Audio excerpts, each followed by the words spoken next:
delay.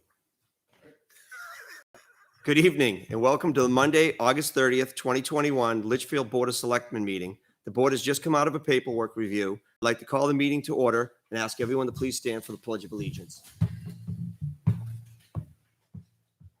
I pledge allegiance to the flag of the United States of America and to the republic for which it stands, one nation, under God, indivisible, with liberty and justice for all. What was it? It's a goddamn Robert says, hanging "Where's out my here." gun?" Maybe some bear or something. No, Chucky's been hanging out here. Mention guns, it's you with Chuck. You didn't lose a field full of butternut squash. First Yeah, I item don't is the like them review either. and approval of consent items. We have the account payroll manifest of August 31st, 2021 in the sum of $74,908.95. We have a payroll manifest of September 1st, 2021 in the sum of $56,746.44. We have the New Hampshire DRA Form MS1 Inventory Evaluation. Are there any items members would like to remove from consent? Hearing none, do we have a motion to approve? So move. Motion by Mr. Larry, A second. second by Mr. Lynch. All those in favor, Mr. Larry, Aye. Mr. LaSalle's, Aye. Mr. Lynch, Aye. Ms. Queenan. Aye. I am also an aye. Motion carries 500. Is there any other business members would like to add this evening? The only thing that I'd like to add is last meeting, we had three members present and we had one member that was virtual. I think, correct me if I'm wrong, but in order to have a quorum now without a whatever. Yeah, well, you need to have a quorum, Yes, physically present. yes. Yep. And if we do have someone participating remotely, we are required to take a roll call vote to which we did. allow that person to participate, whether it's on the phone or virtually through, But- Zoom or something. But my main point was the fact that we have to have three members present. We do. At all times. Yes. Yep. So We had four. Oh, Kevin. We had three. Yeah. we only We had three. You We had had three three. and Bob was. we only had three, but I wasn't feeling well. And I almost called in sick, but it's a good thing I didn't. I apologize. I was not here because I had already scheduled something and the meeting had changed. That's No, I'm not, I'm not, excused. I'm not casting I know, aspersions. I know. Okay, public input will occur no earlier than 6:45 PM. The first item of business is the approval of the August 19th, 2021 minutes. Has everybody had a moment to review them? Make a motion to approve the minutes. We have a motion by Mr. Larry. I'll second. We have a second by Ms. Queenan. Any discussion? All those in favor, Mr. Larry, Aye. Mr. LaSalle's, I- Mr. Lynch. I believe I have to abstain because I wasn't there. This was the Twenty- joint, this was the 23rd. special meeting, yes. The 20 So you were there. Aye. Ms. Queenan? Aye. I am also an aye. Motion carries 500.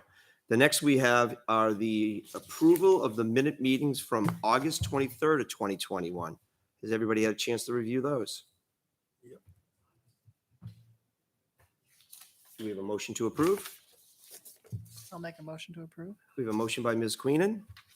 I'll second. We have a second by Mr. LaSalle's. All those in favor, Mr. Larry? Aye. Mr. LaSalle's? Aye. Mr. Lynch? Abstain. Ms. Queenan? Aye. I am also an aye. Motion carries 401. The next item we have is the resignation acceptance of Josh Smith as a planning board member and on the NRPC Commission. Mr. Brown.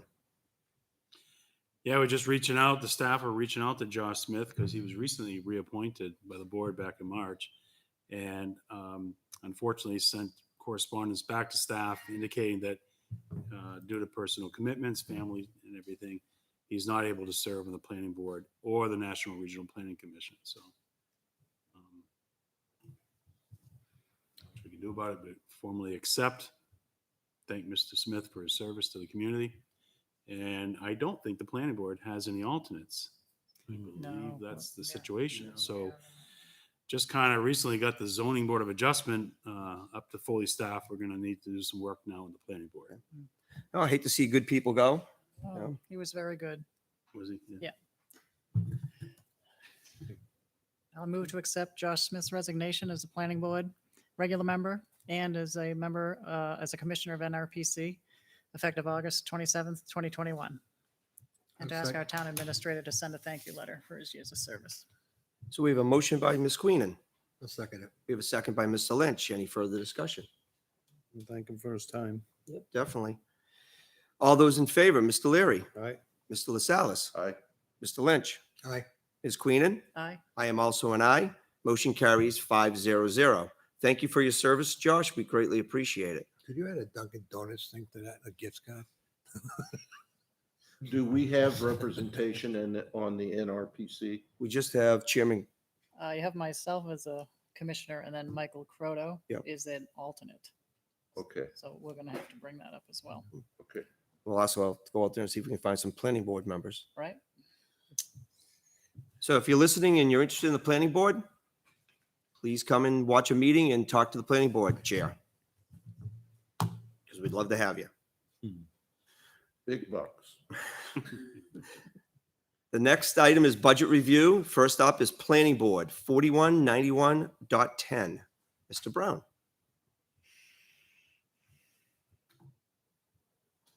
Okay. Do we have Jason here? I'm not sure if Jason here is the planning board now. Not a lot of changes, and that's the planning board budget is pretty straightforward every year. As you see, we have about 16 hours budgeted for the assistant and long-term employee here. Everyone knows Joan. She works 16 hours a week, and she also gets a longevity stipend for her 34 years of service to the community. So, Wow. pretty incredible. But the small increase you see there is a part of that performance review that we did back in July. The next big item, not showing an increase, just level funded at $18,000, is the contracted planner from the National Regional Planning Commission. We budget 20 hours a month at $75 an hour. So that's hours and services that the planning board requires. It's really hard to budget exactly. There's different demands on his services every month. Any time that he spends, the benefit of having a contracted planner is that any time he spends reviewing plans submitted by developers is actually charged against an escrow account for that time. So there's probably other costs related, but you don't see it here in the budget. An increase under public notices and ads. We'll talk about this in another budget tonight as well. But we've just seen in general with COVID, obviously, the public notices that we've had to publish giving information for participating remotely cause the legal notices to get quite lengthy. And in exchange for that, we paid a lot more money for advertising costs. But in general, I think that the cost to advertise legal notices in the newspapers has increased just because you don't see a lot of legal notice, a lot of notifications going on in the papers as much as you would have 3 years ago. People have just really turned to websites, and the only thing you see is the legal notices that are required by law. We're still required by law to advertise in a local paper. Do we need to revisit that law?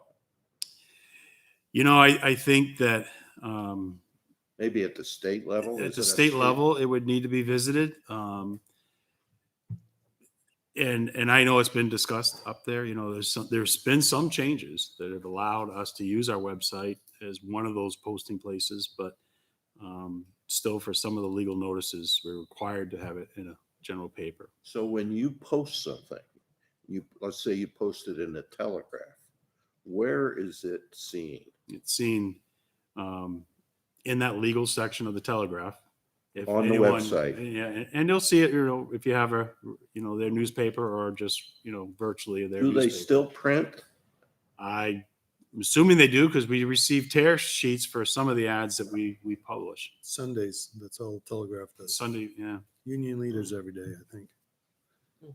But we have, so we'll use that for any time there's a law that requires a newspaper posting, we'll post in the newspaper. Otherwise, it's on our website and our posted here at the bulletin board at Town Hall. I'll bet you there's fewer than a dozen subscribers to the Telegraph in Litchfield. But there's another side to that too. You go online and subscribe to that as well. Well, that's what I do, Yeah. but Mhm. I didn't even realize there was a link to legal notices. Yep. I have never seen it. Well, I'll have to look for it. I've done it with the Manchester side. So you had $600 allotted for this year and you spent 1742? Last year. That was last Yeah, year. well, 2021. Yeah. Yeah. And a lot of that would have been driven by the COVID, the length of the ad. But, I don't know, we're putting together a budget here for year 2022, starting in January. So Yep. we could, who knows? You could have a few months here that we might have to go back to remote. I don't know. Do we know where we are now from a spending standpoint? Year to date? I didn't bring the, I might go to bring it up, Karen.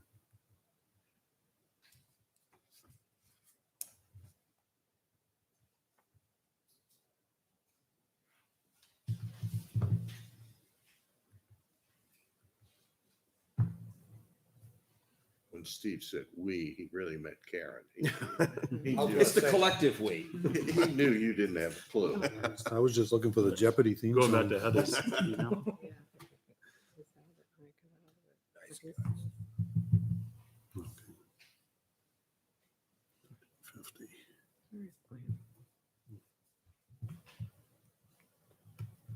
Well, while she's searching for that, you can see there's no other proposed changes. So the bottom line here is an increase of $1,300, $750 for public notices, $624 for the wages for the administrative assistant. I think that's it. Okay. 41, I just did it again. I don't like this computer. It's 40. Kevin says that. 4191, but 41.90. I just keep clicking. Kevin it says a and it lot. goes out. Often. All right, Nailed that planning in. board, the ads and notices, $342.10 they've spent so far. 342, you said, 342. over the top? They're budgeted 600, so they have Okay. 257 left, 258 Okay. rounded. Minimal.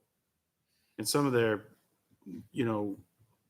advertising that will take place is driven by the planning board. So if they're proposing zoning changes and that kind of stuff, and you might see that kind of activity this fall. Yeah. And if they continue to work next year in 2022, which I believe they will, from what I'm hearing, you will see probably more notifications going on. Okay. Thank you. Do we have any comments or questions on 4191.10 planning board?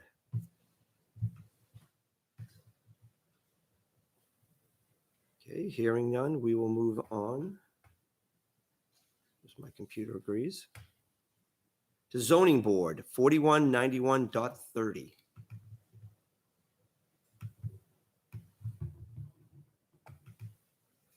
Okay. Well, Nope. okay. Run your own, Troy. Okay, zoning board's pretty straightforward. There's, as you know, we've had discussions and we'll continue to have discussions with the board about some providing clerical support to the zoning board of adjustment. But that doesn't show up here. So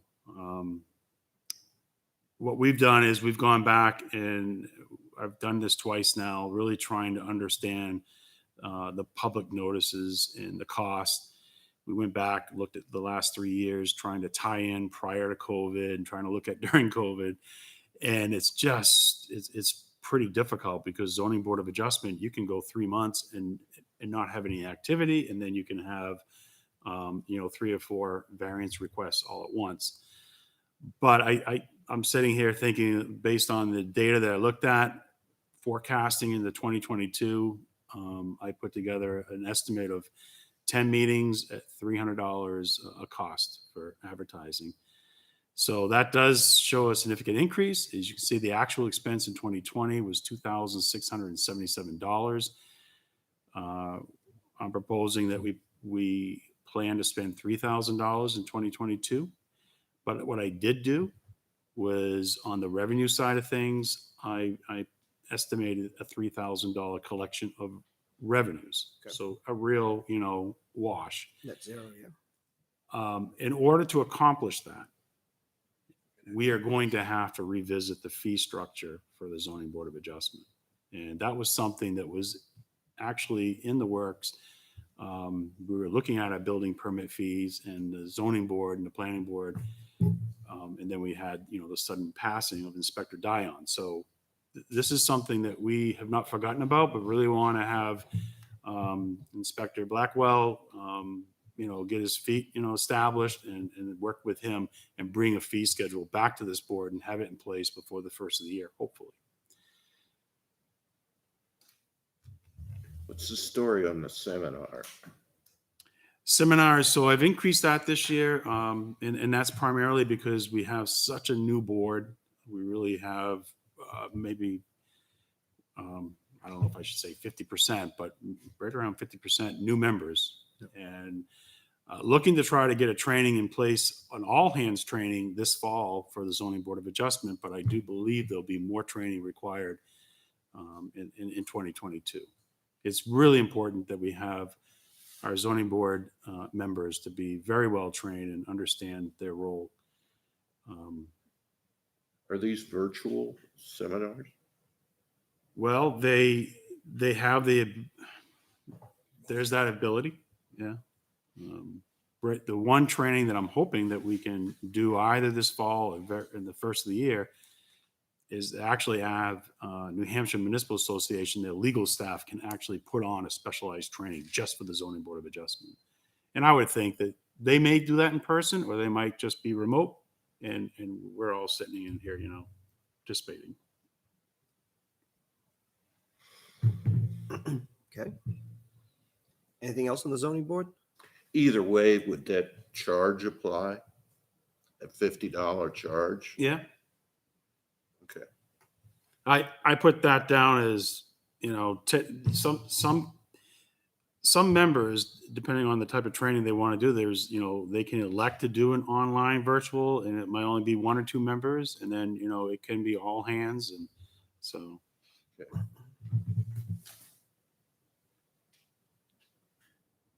So that's also subject to New Hampshire Municipal Association is the training force behind that. Right. So it depends on them. Most of them right now have been virtual, okay, for just about anything. And maybe going back today the way things are running in the world today. But, you know what I'm saying? It's simpler sometimes to do the virtual, okay, than to get everybody in some building somewhere. Yeah. But they still, what we have found though, as we started seeing, we haven't seen the in-person training really come back. Nope. A little bit here and there, but it's really not back. So we're still doing virtual training, but there is a fee. Yep. So they brought the fee structure back, and it's almost at the same level as in person. So if we were going to do a virtual training, it would not. It'd be very, pretty common that you'd pay $50 for that to register for that event. But you save on mileage in that. But you don't have the, if there's any Right. travel and food and that kind of stuff. Actually, it's a benefit for the municipal association to do it that way. There's less cost to promote it.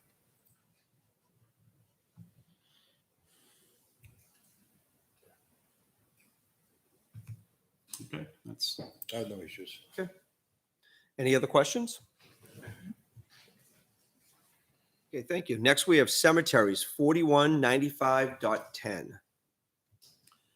All right, I don't think we have any cemetery members here with us this evening, but I have corresponded with with the trustees. They have seen this budget, and they have all reviewed it and support it. We don't foresee there being any changes. So, you've got a bottom line here of $13,887. The 2022 budget is proposed a $97 increase, and that was just looking at, I think the spring cleanup changed a little bit there. We're just trying to capture, that's not a fixed cost. It's based on hours. And again, we used to have the prisoner program used to come out and do this, but in the last couple of years, we've picked up the cost. They don't And the do it water is driven just simply by looking at the previous year's expense and the anticipation of an increase in the rates. The bottom line is a $97 increase over last year.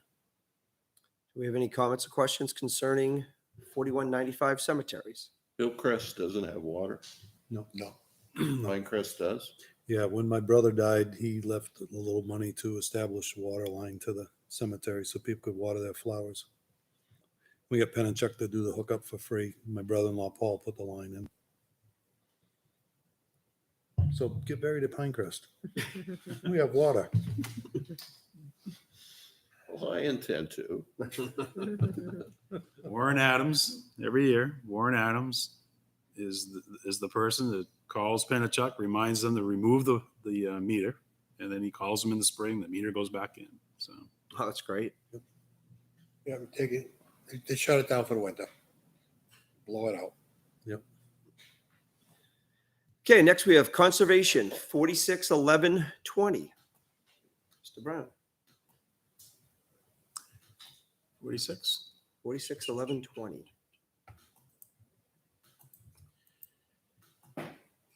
All right. I do have Conservation Chairman Lepore here, and Matt, do you want to go through your numbers or? Yeah, sure. You want me to take a seat over here? Yeah, pull one up. Doesn't explode on everyone watching because I know how sensitive these microphones are. So looking at land management, I did propose some increases for that line.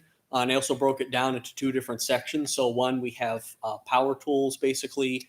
We're looking at some tuning up on some of our equipment. We've been given a couple chainsaws from Highway. A couple of them are a little finicky. We want to make sure all that stuff's running properly. Our walk behind mower, which is significant when we're doing trail work, is also kind of in and out.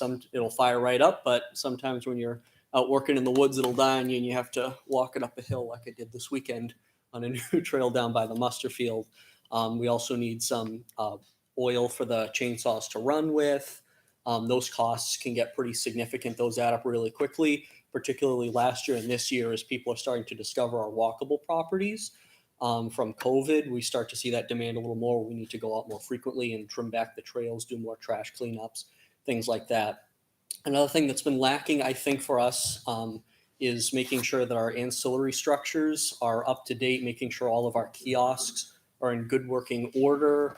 Some of them are starting to get a little older. We did have a sophomore project to fix some of them up, but need to make sure we're keeping an eye on those. Maybe putting a new one down by the Lonely Fort Trail because we have some signage that's just stuck into the ground by stakes. We're also looking at footbridges, culverts, bat boxes, putting in some gates at some of the properties to make sure that they're vehicle proofed. So those are items that I looked at that things that when I'm going out in the woods to work, I'm reaching for and it's not there. Things that are important for us to have, I think. A lot of we don't really have any official facilities like buildings that we have to take care of, but we have a significant amount of ground to cover when it comes to properties to keep maintained. Do you have a rototiller? What's that? Do you have a rototiller? We do not, no. Would that be helpful for making trails or not? So we just have the brush mower right now. It's like a field mower. There's a 13 horsepower engine. It's basically like a snow blower with a really big mower deck on the front with a thick mower blade. And that I was on that new trail I'm building. I can make most of the trail just with that. Need some hand clippers to kind of narrow up the sides, but you can take dense vegetation and just turn it into a trail with just that. So that's a significant piece of equipment for us when we're doing trail making. What's the PPE? Personal protective equipment. Oh, so Yeah, that's, we've been very lacking in that. A couple of years ago, Jason and I were working on cleaning up the muster field, and we actually had to take turns with one hard hat. So who's doing the more dangerous stuff, right? You put on the hard hat. And so we've been getting some, like I received a hard hat from work when we had an addition going on, and the builder gave everyone a hard hat, but they didn't use this one. So it's like a lot of dumpster diving. We don't have any of the protective leg wear for going out if we need to cut down a tree. So that's pretty risky. We only have one pair of safety goggles. I am out of hearing protection. So if anyone's using power tools, gonna lose some hearing. So I think that particularly where you have commissioners working out deep in the woods, they want to make sure that they're as safe as they can be in case something happens. Kevin's our OSHA representative, so Yeah, good thing you don't come out when I'm working in the woods. you what? Good thing you're not out there when I'm working in the woods. I've been running a chainsaw all my life without anything. What? Yeah, no, that's what I've been doing, but in case something happens, yeah. I'm just curious, as a volunteer, if you get hurt, is he covered? He's covered. I don't know about workers, like if you cut your leg, Let's say he missed work. but I don't know, because we don't report we him. don't report you. So you injure yourself, you're just using a chainsaw, you cut your leg, you go to the hospital, get that medical cost, you miss work. I don't believe that's covered. I think what we're covering is the liability. If you were to do something and it caused damage or harm to some other person, then your actions would be covered through our liability insurance. But our short-term, long-term disability and workers' compensation is strictly employees. So The word volunteer steps in here. You're assuming a responsibility. no, I understand, but it's not right if somebody's doing dangerous work and they get hurt. I mean, if you think about I guess my question is, what employees besides conservation would be in that same category? You could have volunteer coaches at the rec department. So if they were to slip, fall or something, break their leg on the field, unless they could prove negligence to the town that we didn't fill in a pothole, they could be in the same situation. Well, they're under the league's insurance. Okay. But like if somebody was volunteering at Talon Hall and broke their leg, Yeah. Don't. Planning board So- sidewalk. Yeah. I don't. Yeah. There's no coverage that I'm aware of. maybe we should look into that. I mean, that'd be terrible if, somebody hurt themselves and was out of work for a while.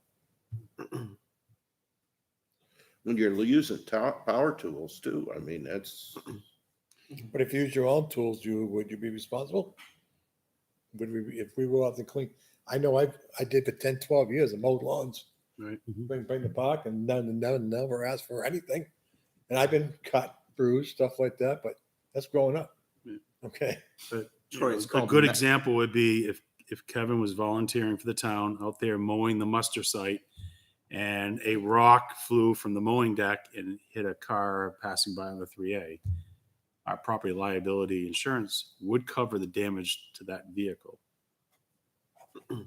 Explains why. So that's the type of coverage we have. But actual personal medical, I don't think we have. It's called medical aid only coverage. You got a name for it? Yeah, I just looked it up. Medical aid only. Well, I know. Who's your insurance agent, Google? All I know is that if people don't volunteer, or if they volunteer to do something that's good for the Have to town, see. and they know if they get hurt or something like that, you still volunteer. Okay, and you may get hurt if you're going to use your own tools and stuff like that. It happens. And you got insurance, your own insurance for that, from wherever you are, I hope, you know? You and I getting hurt is one thing, but Matt getting hurt's a completely different story. He's too young. Well, he's young. They never said We're that old- about me. We're old fogies. I remember in the Boy Scouts when we were here, we had to go out and clean the car tracks with saws and everything in the Boy Scouts to make sure the firemen can get to the woods for a brush fire, because the woods were all woods back then. Okay, there was no one in the woods. Okay, we used to do it, yeah, you know?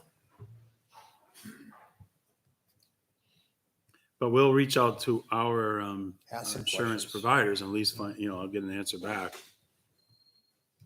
And then Thank you. we can look and see if they offer, Review medical insurance coverage or policy. something.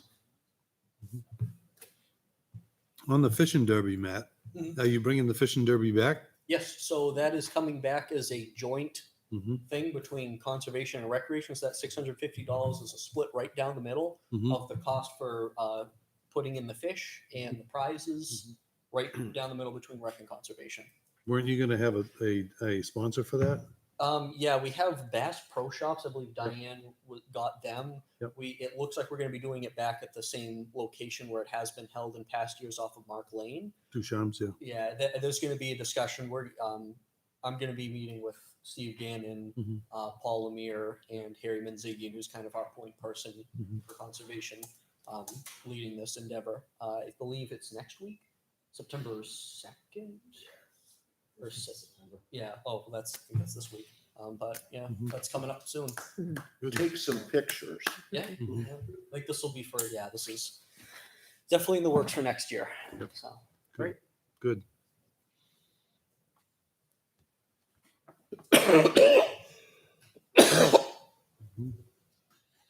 So you also have some general supplies that are up this year? yeah. So things like signage, printing out material for the kiosks, things like that. I think we're starting to see with more activity. We've had to print out more signage. We're trying to make more of a presence out there, communicating with the public. So we have been getting more signage last year, and I'd anticipate a similar trend into next year. Now, when you go to the budget committee, they're gonna say you have a lot of money in your account. Yeah. That's your biggest struggle. Yeah, and we're reviewing that as well with regards to that warrant article from 2014. I think we're going to have a discussion about that later this week. Mhm. The use of funds for that for land management. That's because of the impact fee, that one Yep. there, and it has a set procedure for that. We can't change it. Let's go back. So when it's all said and done, you're up $4,215. Do we have any further questions or comments on conservation? Mm, Hearing none. Matt, thank you so much for coming forth and presenting your budget. We appreciate it. Certainly. Portis. Yeah. Take a minute. Next, we have Parks and Recreations, 4520.10. Mr. Brown and Mr. Gannon. I'll sit in the hot seat, but I'll let Troy run the show. What did you say the number was on it? The number on that is 4520.10.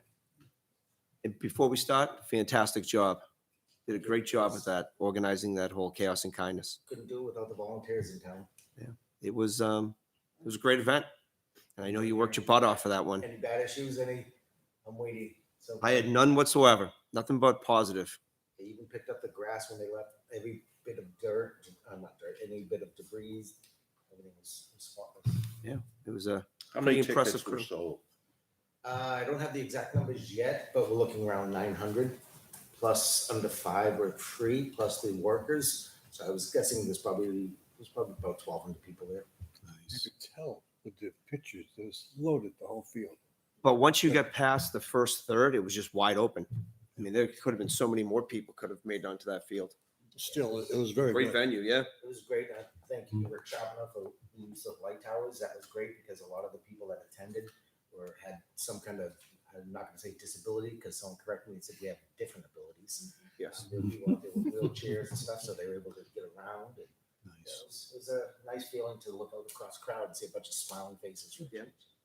How are the bugs? None. None whatsoever. Between the cool Wow. weather and being sprayed, it was Yeah, no fantastic. mosquitoes. I was really surprised. No rain, no mosquitoes, no humidity. It just seemed to work. Couldn't have asked for a better night. But thank you for all your efforts. I really appreciate it. Let's do it again. I'm with you. All right. Sorry about that. Go ahead, Mr. Brown. Okay, all right. Yeah, Mr. Gannon and I, we've worked on this budget along with the whole rec commission for the last couple of weeks. So starting right off with the custodian services, we only have 5 hours a week that we budget for. It's been cut back, during the COVID, but we still want to maintain the 5 hours. We're starting to see activity back in the building, and you will need that person in there cleaning the restrooms, mopping the floors, and disinfecting the touch, a lot of the high touch items. No change there. Is pickleball back? Not yet. Not yet, but So I've been starting to get requests for youth wrestling. This pickleball will be there soon. I have to reach out to the league president to see when they want to get back into the building. Yeah, there'll be a lot of leagues coming forth soon. Yeah. Do you use those spray foggers in the building? I noticed when the school, when we had deliberative, they went around and they sprayed. One being used right now in Yeah. here. Being used right now. Oh, really? Yeah, yeah, So yeah, they're nice. Spray Mr. Lynch. over there first. What was that, Robert? What? The foggers they use for disinfecting. Oh,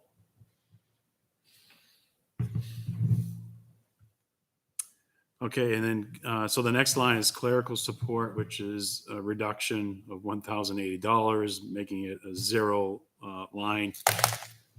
But all of that cost was transferred to the selectmen's budget because now we have one vendor, one contractor that does the recreation, budget committee, and selectmen meeting minutes.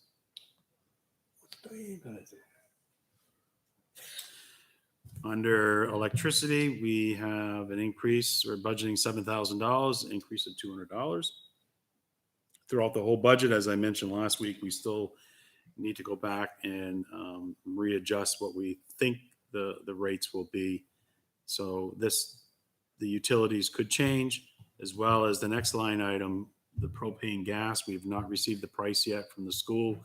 The school puts all their propane out to bid.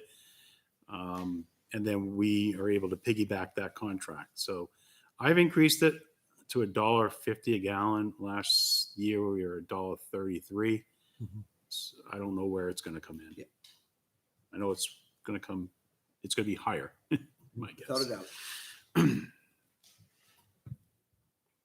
Water charges, just doing the 3-year average. So that's just calculating out to be $51 increase. And we do have the rates, proposed rate increase this year too in 2022. Building maintenance, again, just because we don't know what's going to happen, just looking at the 3-year average. So this year, the average actually comes out to be $167 less. We budget $433. Trash container services, this line, actually, it's a little deceiving. We're down $332. However, we've really increased the service because we're going to be placing dumpsters at 3 of our facilities that never had dumpsters. And we're going to reduce the size of the dumpster at Talent Hall, but it will be dumped twice a month. So we've accounted for the dumpsters that will be placed out at Jeff Lane, Corning, and Sawmill Park. Those will be seasonal dumpsters placed in the spring, removed in the fall.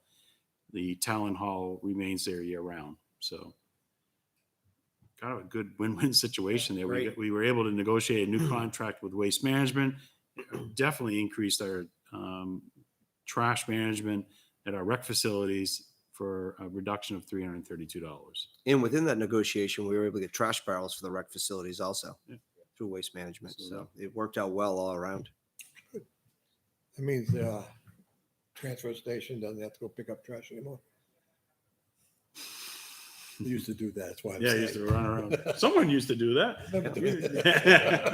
Someone used to do a Friday afternoon dump run. I know. Now there's a handful of people who've been doing it. Mhm. The chemical toilet rental, no change there. We've got a schedule now and it's pretty consistent with different facilities having different months. And really no other changes, no increases until we get down to the facility improvements capital outlay. Mr. Gannon may want to address it, but I understand the rec commission's looking to actually install a brand new swing set that would be ADA compliant. And if you know, these types of commercial swing sets, any type of commercial playground equipment is very expensive. So looking budgeting about $3,500 for this piece of equipment. I know we had a conversation during our last rec commission meeting about increasing line 650, the field maintenance. So in my discussions with Mr. Gannon, I recommended that at this point in time that we wait Okay. until we actually go out and receive competitive quotes instead of trying to put a price out there. And sometimes Okay. that number becomes a number that contractors focus on. Correct. I have a question on the playground equipment. May I ask? Go ahead. Playground equipment, from what I understand, is in failure. It's part of it's broken off and stuff like that. The playground equipment is in bad shape, if I recall. It's Really? There's just a slide section. Yeah. Yeah, that's what I thought. The equipment itself is in good shape, except for that one slide. Because I remember that had a problem. We couldn't get parts for it. I have Chairman Gammon was able to go get parts for it. Yeah. Last guy. sitting in town hall waiting to be replaced, and I have 3 guys lined up to help us. I'm happy to hear that. Would it be beneficial to have highway there with the bucket to try to push it back plumb? Possibly. I told the guys what we need to do is dig down, stand the slide back up where it should be, add some cement, replace the railings, and then fill it back in. You know, the cement has to be low enough so no kids are gonna hurt. Yep. I think if we dig a hole deep enough, I think it'll fall back where it needs to go. It's not off by much, but it is pulling. And if we Yeah, it's replace the definitely pulling railings- back from the stanchions because we were there trying to put it back and we couldn't even winch it over. And if we replace the railings like it is, and it's just gonna pull again. Steve, was the part that was missing, was it, had it ever been there, or was it a design flaw, or what was Stuff this? that's missing, you mean the railings? Well, I heard about some special tube that's supposed to be there, but I don't know where it's supposed to go. Somebody said there should be another support, but I don't Well, we know could where see it the bolts just shared. goes. Yeah, and on the railings, the bolts, just over time, I think what happened is the bigger kids would get up there and shake it, and that will cause everything to shake down, and then it end up snapping the rails. Okay. The posts, or the bolts for the railings have been replaced several times, but not with the proper hardware. So that over time they broke again, and now, so this time I got new railings. The bolts are broken off inside at this point, so I have new rails and the proper hardware. They drill them out. Yeah. Okay. But I would like to go, and I don't know if the board's comfortable making any decision on this evening, but going back to line number 650, Mr. Gannon and I were talking today about the need that our contract for field maintenance expires this fall. So we're going to need to find out what the cost is going to be for 2022. There's concern that is going to be an increase, and we don't know how much of an increase, just due to the fact that contractors right now putting together contracts for 2022 are aware of, they're living in an environment today of staff shortages, rising costs, and for them to make a financial commitment, they have to be careful. We, in the past, in accordance with the purchasing policy, have always gone out and put the newspaper ad and relied on that as our public notification. And due to the times we live in, really is not an effective communication tool to reach out to contractors. We think it'd be beneficial to the town to allow the rec commission to go out and try to direct source. So if we could identify, 5, 6 local contractors that we are all aware of in the area, have a good reputation, meet with them one-on-one and ask them to put together their best proposal. We think you're going to get more comprehensive proposals and a better response. We've received for responses, maybe three. And that was after it went out the second And time. that was the second advertising. And we were late in the game. We were, already. We had the same issue February for by the painting time of we're the town making hall. We had to decisions. go out and direct solicit. Yeah, look who we got, my I know. gosh. And I don't see that changing should this fire year. him. And the rec commission, they're going to be working on this in the next few weeks and putting an ad in the paper. But if the board's fine with them taking that approach, I think you're going to get a more responsive. I also think it'll give us an idea of what our parks truly are going to cost to maintain. We're trying to set it as something that, I don't know how much it costs to maintain a field. I think it's wise if you did that, and the reason why I believe it, the old method, you just try to get 3 quotes and we're worked it out, okay? But I think what you're saying, Troy, I concur, Steve, as well. I think you need to get more, and that will give us a better pricing for us to look to put in the budget, okay? And we're working ahead of schedule, just like we do with the fuel cost, okay? And work with that one as well. Well, I'm a fan of drug solicitation. I think you get the people that you feel are capable to go do it. And I think you get more response by doing it. Do we get any cost sharing from the school when they use our fields? No, we do not. No. And we sort of have that unwritten rule that for those types of things, we won't. Well, we we don't use charge. school fields too. Yeah. The handshake. They reciprocate back and forth. Yeah. We pretty much don't charge for anything. So when our police do the special detail, we pay for that. Mhm. Any school function, we pay for it. There's no billing back and forth except for road salt.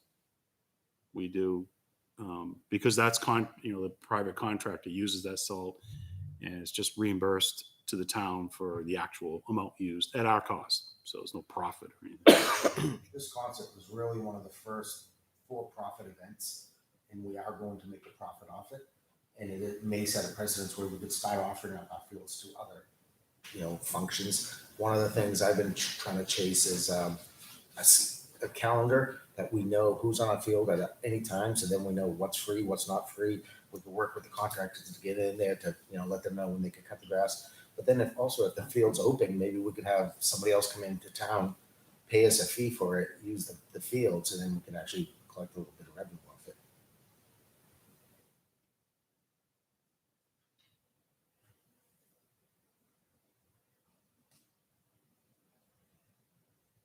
So your bottom line is an increase of $3,727, but again, field maintenance contract for 2022 Subject to that, could change that bottom number. which wouldn't surprise me. I see there's a senior barbecue. Why do I never get an invitation? Next year, I'll have it for just you and Kev. How And also- nice of you. I'll have my wife come. Oh, No, is there a senior barbecue? They have it's been a while, but they have had one. Yeah. Didn't have one last year because the seniors were vulnerable to health issues. And then same thing with Fish and Dirty, as Matt said, we're gonna try to restore that, bring that back, work with them directly. I think that'll be a real big hit. But the seniors did have a day there this year. They used Dara for most of the day. What's that? I don't Yeah. know. I never knew that. They went out to the field and they had different, I think food truck came and they had different field events. I think he meant senior and as. Oh, not as senior high old. school. She already Okay. knows. Yeah. Senior as an age. It's a good thing to do. Is that what you meant? I didn't follow that. Which seniors? Are you talking about senior citizen or senior in high school? Senior He's talking citizen. about senior citizens. I cook out for you. Whatever. I'll just invite you to mine. Good. Do we have any comments or questions concerning 4520.10 Parks and Recreation? I have none now because we're subject to all the information still to come in. Are we still happy with the guy that's been doing the fields? Fields look fantastic. Extremely. They've never looked better. I think last year with COVID, where they weren't a lot of use, he was able to get ahead of anything that needed to be done. This year we had a lot of rain. The fields look absolutely gorgeous. Irrigation's down. So is there anything against reaching out to this contractor and asking him for a price before we go into all the other? None whatsoever. No, he would definitely be on the list. Yep. And then moving forward, I'd like to do the same thing where we offer a 1-year contract. If it works out, maybe we'll extend it. For the fields at Dara, do we still draw from the pond? I think it's a mix. I believe we have a well. Actually, no, we might not do. We don't go from. Yes, you do. There's just a well there. We don't. Just well. Oh, it doesn't come from the pond anymore. Yes, it does. It does. It does. It comes to the pond. There is a round where the pump sets, and there's a pipe that goes into the pond. It's a submersible pump. No, it's a jet pump inside this thing, Oh, and it's just a line. It's a suction going out of the pond to here, going into the line system. So don't drink the water. It's good. I grew up with it. Don't drink the Didn't affect him any. There actually is a need for more heads. You were Or there. more water flow out there at Darren. Mother Nature took care of that this year. We don't need more heads. But still, if you look at the throw pattern, they don't overlap, and it's I know. If you look at a Google map during some summer, hot summers, you can Droughts. see where where the mist spots us. Could be the pump size too. But all the heads were replaced. The filtration system was put in to catch debris. So contractor did everything he could to get us the best field possible. And if you've been down the Darren, you'll see how beautiful it is. This year's ago, every lawn looks good this year, without irrigation. not the one we were at yesterday, spying on the competition. But Jay, our fields looked absolutely gorgeous, and there was a lot of compliments on how nice our park was. We have loam. Okay, anything else? Thank you, Chairman Gannon. We greatly appreciate it. Thank you. Have a good evening. Being that it's 7:20, I'd like to open it up to public input. Are there any members of the public that would like to provide input? Mr. Brennan, come on up. I would. Uh-oh, we're in trouble now. No. Volunteering for something, I know it. What's everybody looking at me? This is completely off topic. Jay, can you get the mic so people out in All right. Watch the solar, virtual land? or whatever they call that. Yeah. Completely off topic of budgets. In the past 6 months, it relates to economic development and projects. So in the past 6 months, we've had 3 projects come up that were intended to go to the planning board: the horse farm, the gas station, and the warehouse. 2 of them, the gas station and the warehouse, would have potentially brought some economic development to town. But both of those projects were impeded by the state for one reason or another. The gas station, I don't know, like Rich, if you know this, so the gas station, which may be still floating out there somewhere, the gas station got halted due to the fact that the state wouldn't allow 2 driveways on that piece of property. Based on an old rule that looks at the piece of property the way it looked in 1971. And in that case up there, you've got the spot where they want to put the gas station, Edwards Garage, and the house just to the south of that were part of that original piece of property. And the state will only allow 3 driveways there. And I fully get the intent of what they're trying to do. They don't want to have a Dunkin' Donuts with 2 driveways, a gas station with 2 driveways, and then a convenience store with 2 driveways. They want to try to, prevent or have internal circulation. But in this case, it's actually doing the opposite. It's hurting the town. It's hurting the developer who's spending a lot of money going through this stuff. And to me, it causes a safety issue as well. I think it's safer to have 2 driveways there. So it just doesn't make sense to me.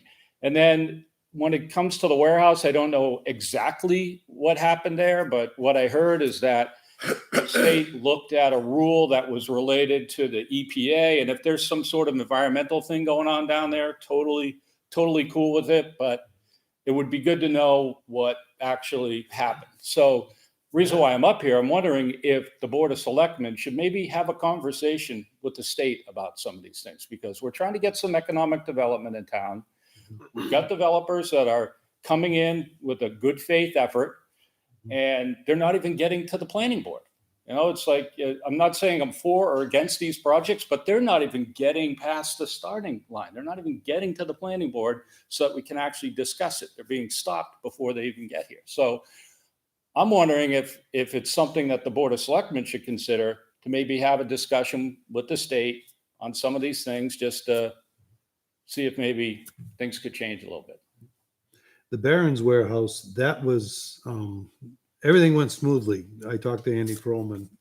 The town was fantastic. They had absolutely nothing bad to say about the way the town went about the business. Even the state was fine, but it came to a federal mandate for the amount of land that they had to donate to conservation for what they were taking out. And it would, instead, I think you guys did a 6-1 or something, and I think they have to go by the federal, which is 20-1, and that killed it. It was the wetland impact. Yes, the wetland So impact, the correct. mitigation. Yep. Of It was the 20 amount of 20 to wetlands 1. they were going to impact. Yes. The offsite mitigation was 20-1. I think the mitigation that they proposed was 10-1. So I think that, can't remember I'm on the Conservation Commission. I can't remember the exact square footage of wetlands there, but it was something like 20,000 square feet. Right. So that we needed to get like 6 acres, which would have been the lower field, which would have been awesome because it connects to Moores Falls. Everything would have been connected. It was like a perfect storm. And it's just kind of frustrating that they're not even getting past the starting line based on these rules and regulations that are not necessarily related to some environmental issue or something like that. It's kind of, white noise, an interpretation of a rule.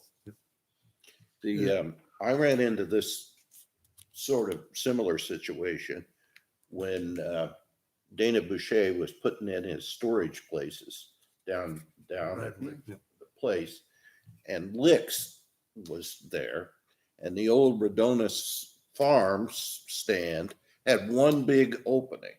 Well, the state didn't allow that, so they had to put in something, and the guy from Licks was very concerned, and I'm sure he is still concerned, because he felt that it was really going to be detrimental to the free flow of traffic and where people line up and so forth. So I got his attorney and the state involved, and the state was just absolutely, they would not hear anything as far as an argument. This is the law and this is the way it'll be, and it's frustrating. I read the rule related to that, and there is some gray area in there. There is a process that you can go through to try to get help relief from that.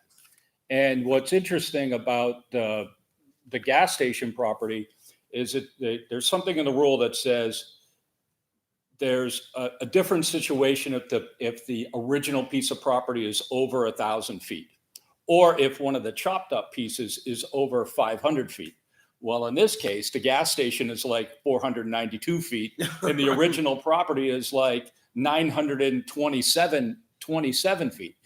So it's like one of those situations where you're just under the threshold where you can probably go to the table.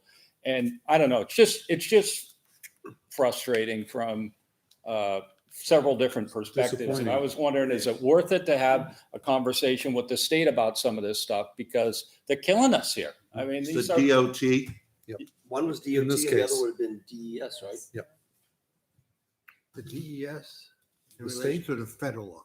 It was the federal one. Yeah, it wasn't even That the would be- state. It wasn't DES, it was the federal. Well, I law, think it's most likely it was DES that would be Following the feds. enforcing the The federal state. federal standards. And as for the cuts, we're going back to 1971 where the bond was there and everything else. And one person owned that, built one house, kept the other house. Things have changed since 1971, but the state hasn't changed. That's half the battle here. Rich, do you think you could look into that for us? give me a call, okay. That'd be great. see if, You might be able to navigate Concord better than we can. I just found the whole process very frustrating. I feel bad for the developers that are coming in here, putting in a good faith effort, Yeah. spending tens of thousands, if not over $100,000 to develop a series of plans. Well, and that Can't gas even get station anywhere. has been in the works for years. 3 years now. And Barron's was like the perfect thing for the town. Low impact, good revenue stream. Yep. All right, well, that's that. Thank you. Thank you. Thanks, Jay. Appreciate it. Buddy. You sure you want to go back on the planning board? Okay. Any other members of the public like to provide input this evening? Hearing none, we'll close public input and proceed on with budget review. Next, we're at library, 45-20. Mr. Brown, We have library trust. I can get up and 45 what? I'm sorry. 4550. If you bring up your library tab, just put your mouse over that blue library link, Budget link, yeah. and you should be able to click on that, and you should be able to open up the spreadsheet. You okay? All right. Hi, This I'm room. Donna Ferguson, chairperson of the library.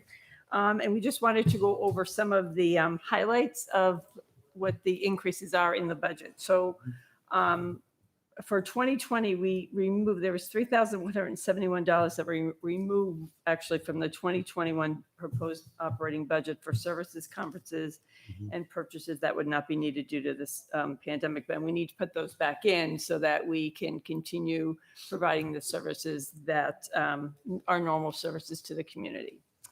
So for payroll, the increases are $530 for wages. The overall increase reflects merit increases for the eligible employees, projected decrease in wage for an open adult team service librarian. The next one is the health insurance buyout, which is $1,867. We're entering into the year 3 of the buyout as approved in the 2020 budget. And this number will change when the new insurance rates are available. Other operating expenses, which are equipment and maintenance, $469 for the 5-year load test in 2022. That's, I believe, for the lift, I think. Isn't that right? With Libya. 940 community programs, $946 restored to pre-COVID full year rate. Library supplies, $230 for the bank checks and bags for the pickup service. $2,435, which is the increase in the New Hampshire downloadable books due to the usage, increases in Mango languages and heritage, an addition of Hoopla, which was kind of funded through a CARES Act grant for 2021. This service complements the New Hampshire downloadable book program. $884 for fixtures and furniture, which is for 2 carts, one for upstairs and one for downstairs, to make it more family friendly. $540 in addition of flat shelf book truck to move materials and supplies from floor to floor or outside for programs. 427 restored for pre-COVID for the mileage. 217 for seminars restored to pre-COVID year rate, full rate, and $100 for the teen program supplies. Decreases of $100 or more, so a decrease of $207 for the increased COHA license, which was less than anticipated, and $150 based on usage for electricity.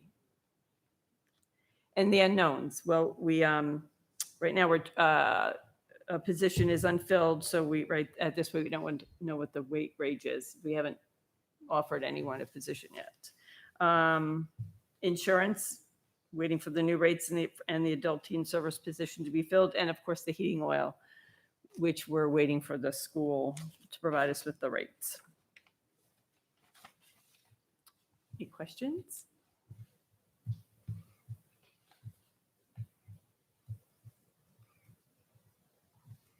So when it's all said and done, it's up $6,605. That's correct, which is a 2.16%, which part of that, like 303,171 is what we're restoring that was taken out. Yep, right. So half of it, basically. Half of it, yeah.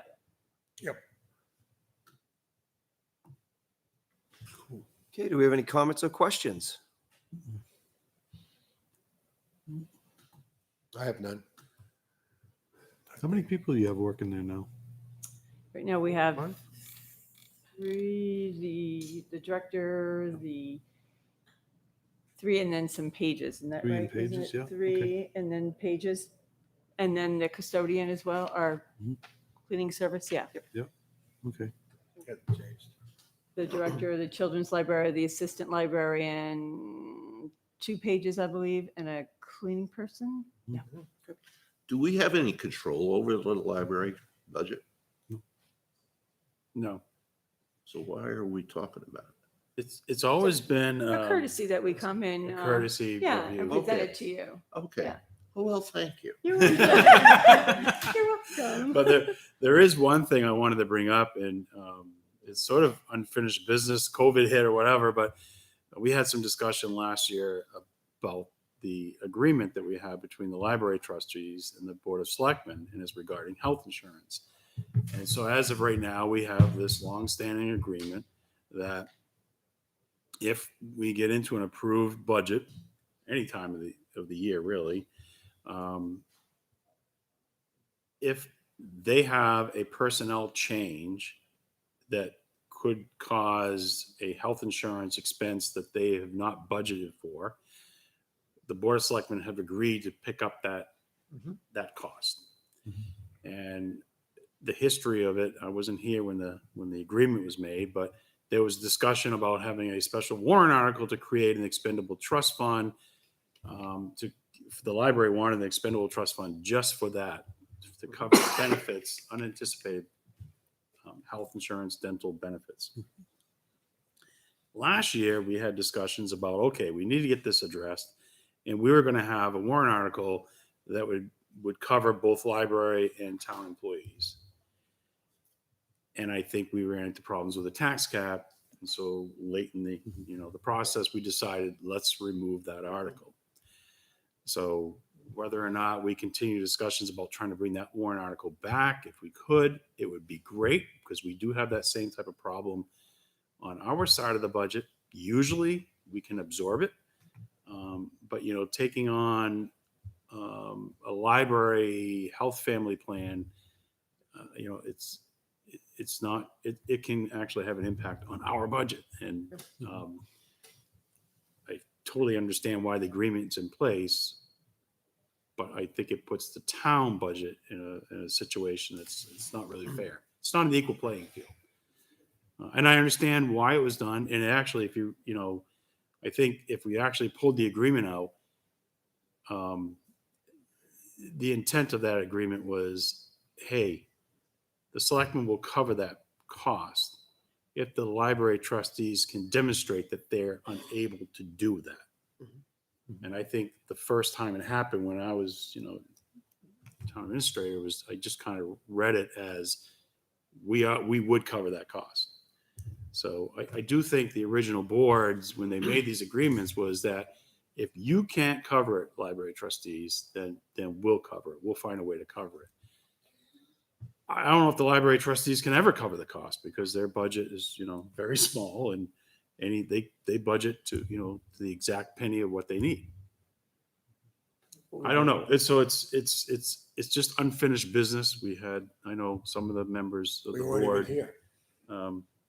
I know Mr. Larry and Mr. Weber have had this discussion for a And couple Mr. of Lynch, years. you were here. And you were here too. We had that discussion, but I like to see what was written. Yeah. We haven't So I'll bring seen it- that yet. Yeah, I'll bring the I'll bring the Mail it to us. MOU back and share Yeah, it with let's you. have a conversation. And I'll dig up that old warrant article that we had. I want, yeah. And just, Because a life-changing event, I mean, if multiples happen, it's a huge number if you're picking up all of a sudden. a you family could have, cost. in the library could have 2 changes. I mean, the town could too. And That's we the could whole pick thing. up 2 family plans, or we could on our side too. Like I said, usually we're larger. So sometimes we'll have 2 changes, and we'll have one person leave. They come on as a single, and we have another department pick someone up. They bring on a family, it ends up being a wash. To wash it. I think it's something we should go and address, just to make sure it doesn't impact anybody's budget too greatly. Well, the selectmen agreed to this back in the day. And I want to see what they agreed to read it. I understand the principle behind it. I think it's not a bad thing because the library is the town. We've got their own operating budget, but it is the town still. Yeah. Okay, so let's look at it at our next meeting. If you could put that on the agenda, okay, for us to look at. I appreciate it. Okay. Thank you. And again, I'm not saying it was a bad thing. I think No, it's not a bad it thing. was this, at that time when the agreement was made, it was that time of the year when they were trying to finalize warrant articles. And I think the selectmen didn't want to put that article on, and they said, look, we'll cover it. And the that's- cost of health insurance has. Then nothing ever happened gone for up 3-4 dramatically years. And since then that was put in we had a place. change in the library, and all of a sudden, the library said, oh, by the way, you're going to need to pick up this health insurance benefit. So we'll put it, I wanted to put it, I didn't want to do it tonight, but I don't want that discussion to, Right. Yep, I'd like thank to you have for that bringing discussion forward. again with the board and everyone. So You Okay. did talk to them before tonight, right? The board? Yeah, the director. trustees, not about this issue. No, not about this. Okay, That's why I just wanted to bring it up. okay. Yep. I wish you had talked about it before. Yep, Yeah, that's- that's- Yep. Um, as a courtesy. One thing that I've been looking at, and we talked about it a couple of years ago, and we voted to allow it because it was a situation with someone is the health insurance opt buyout. To me, you either take the town insurance or you don't. And we shouldn't be giving a chunk of money to somebody because they're going to take somebody else's plan, a better plan. Now, we did do that because it was the policy back when we addressed it before. Mhm. But I'm thinking for all future hires, that should be Xed out. If All somebody can, departments. yeah, if somebody chooses not to take town insurance, I got a better plan, we shouldn't be paying them. Exactly. I agree. Doesn't happen in the private sector. Yeah, it doesn't happen in public sector where I work. Yep. Okay, I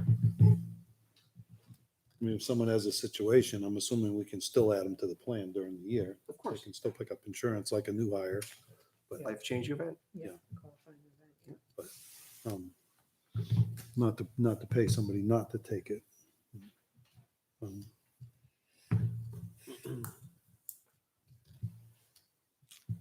exactly. And it wouldn't affect anyone that's Grandfathered in. on it now, just I would say new hires for down the road.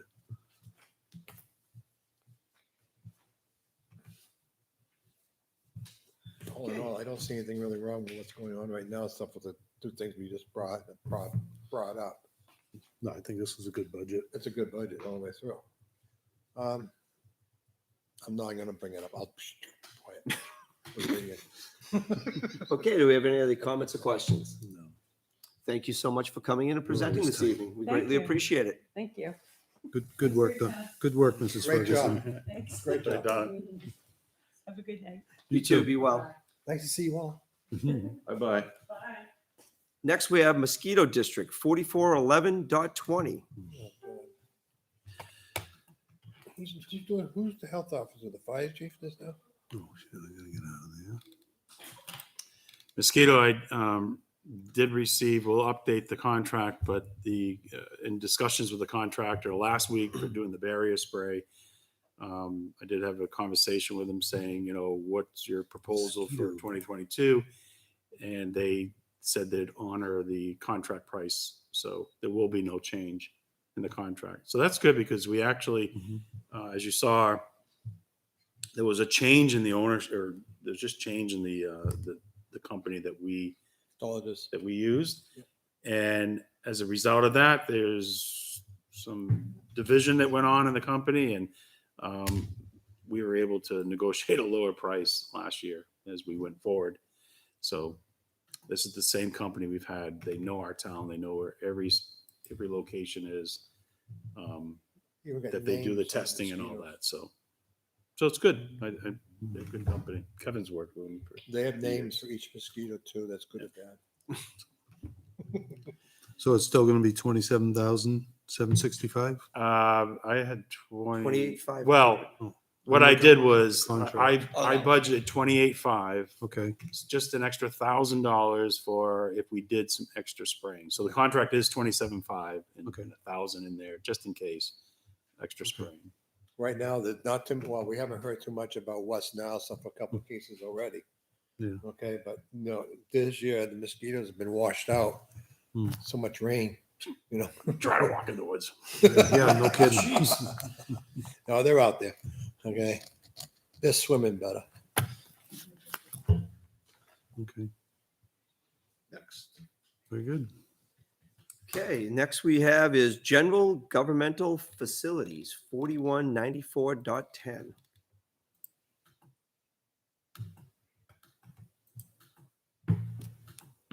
That's a bigger one. So this one, we'll go down through. Wages is up $750. This is really an adjustment of where we're at currently right now during the COVID, and we have not changed his hours. He's increased his hours for the cleaning. So he comes in, he's in the building every day now. And he doesn't do a deep clean every night, but he's in the areas like tonight.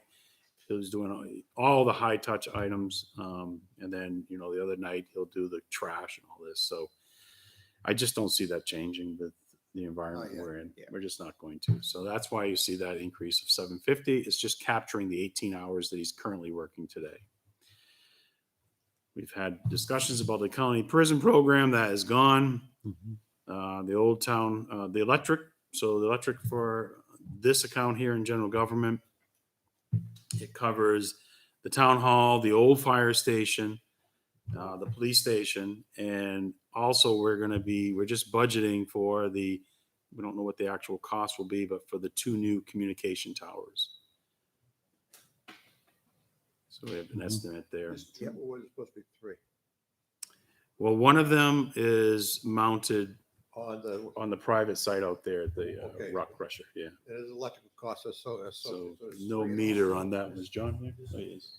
It's 3 electrical. There's 3. Okay, well, I had 2. Rocky Hill, Old Town Hall. That's off the cable building. But the cable building is not, That's why, it doesn't have a meter. Yeah. no, it's off the cable. Yeah.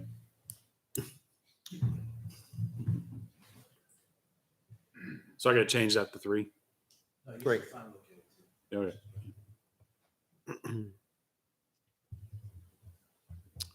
Propane gas driven by our formula, and then just really knowing what the final price is going to be. Again, we've budgeted $1.50. Yep, that's gonna be a 3. Water charges will be going up when we find out what the new rate increase will be. The meeting house, that's the old town hall, the historic building. That's offset 100% by revenue. So if you went to the revenue schedule, you'd see that we're anticipating to receive $650 from the Historical Society. So they reimburse us for actual costs. The electric cost in that building has increased. So we're just trying to do a correction there, but there's no tax impact. Is that just lighting? Yeah, there's no heat. There's no heat in the building, so Lighting it's only. lighting. No heat. They do turn the water on. That's But there's Penachuk water. yeah, so there's no. But there's no cost to that, if I recall, because we don't get charged for that one down. Yeah. Don't tell them I said that. You've got that set minimum meter fee. So the meter's not removed. So you're going to get a meter charge for 12 months, Yeah, you get no whatever usage for no lighting. lighting.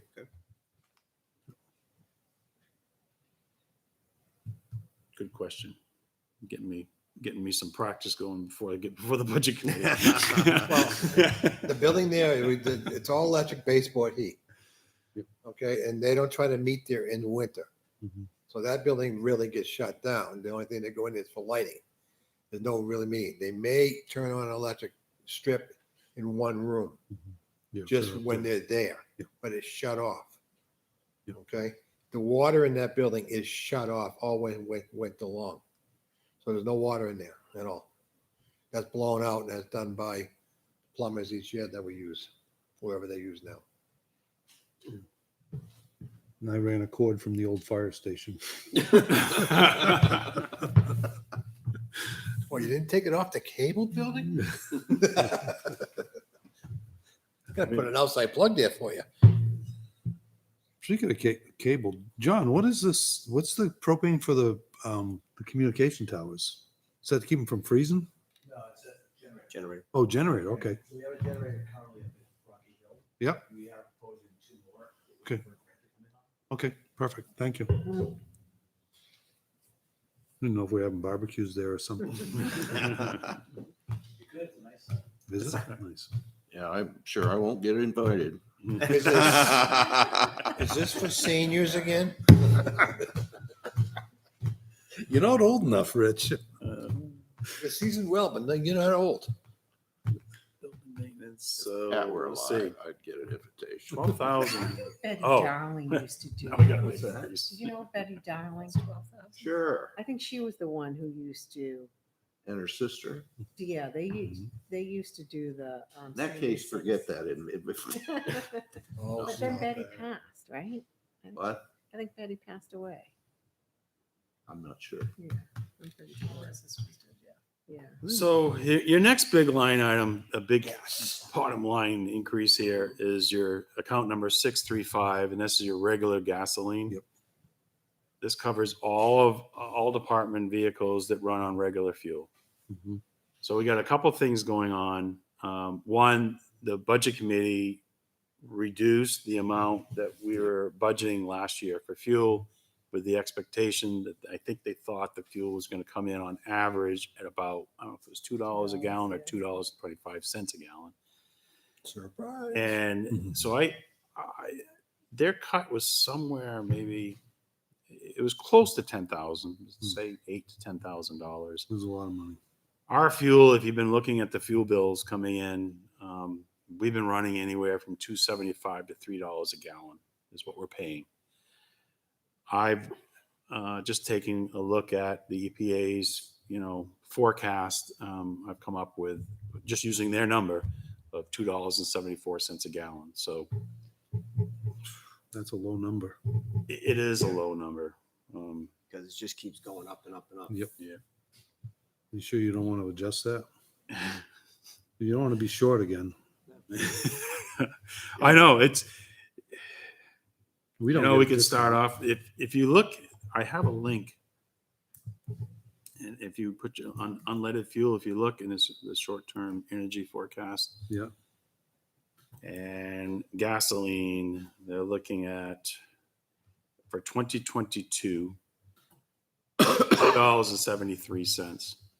Really? It's I mean al- that's it's already higher than that. and so I know, but Did they know that Ida was coming before they wrote that? I don't, I would be more comfortable trying to budget 3.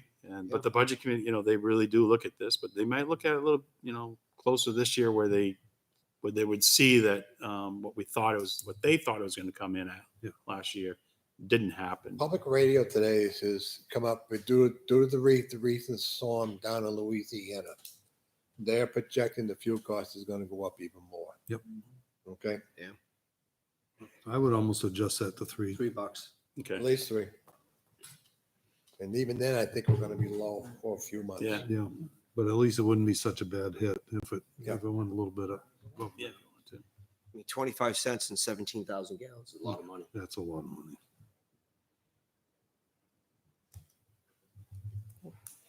What to do? $53,100. Inflation is the worst type $53,000. of 15. tax increases. You got it. It's the most vulnerable population.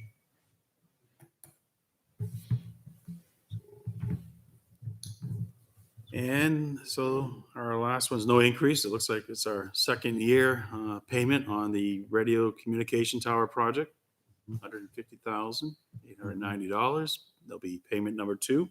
Mhm. We did a lease purchase for 5 years. So it will be paid off 2025, not that far away. So